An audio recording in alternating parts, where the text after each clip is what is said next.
हाया ड्रामे के आने वाले के साथ में अब हारून तो बहुत ही ज़्यादा परेशान है, क्योंकि वो अपने घर को अब हंसता बसता छोड़कर गया था। सब लोग एक साथ थे, जहाँ पर कोई मुनाफिकत, कोई हसद, कोई लालच नहीं था। लेकिन अब जब वापस आकर उसने देखा है तो सब कुछ उल्ट है। सब लोग ही एक दूसरे से नफरत कर रहे हैं, बदगुमान हो चुके हैं, बिखर चुके हैं, और वो ये सब कुछ सह नहीं पा रहा। आखिर वो जानना चाहता है कि इस सब के पीछे आखिर है कौन।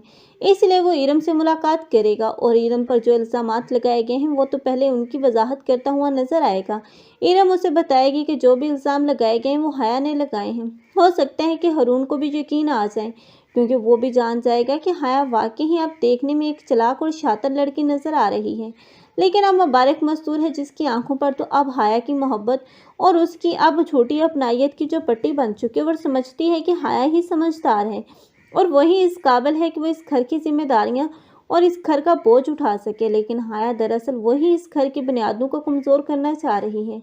लेकिन अब किसी के सामने अब हाया की असलियत नहीं, सिवाय अब इरम और रिफत के।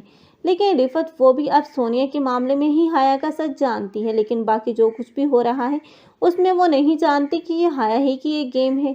लेकिन हाया कब तक अपनी गेम में कामयाब रहेगी? आखिर एक न एक दिन तो उसकी तमाम गेमें उसी पर पलट जाएंगी, और पलटाने वाला कोई और नहीं बल्कि यही इरम होगी, क्योंकि इरम नहीं देख सकती कि उस घर में इतनी ज़्यादा नफरत और बगावत हो। क्योंकि अब इरम, जिसे इतना जलील करके उस घर से निकाला गया और उस पर तरह तरह के इल्ज़ाम लगाए इस हाया ने, क्योंकि हाया जान चुकी थी कि वो रूहान से मोहब्बत करती है और रूहान से दूर करने के लिए अब उसने इरम के साथ इतना गलत किया।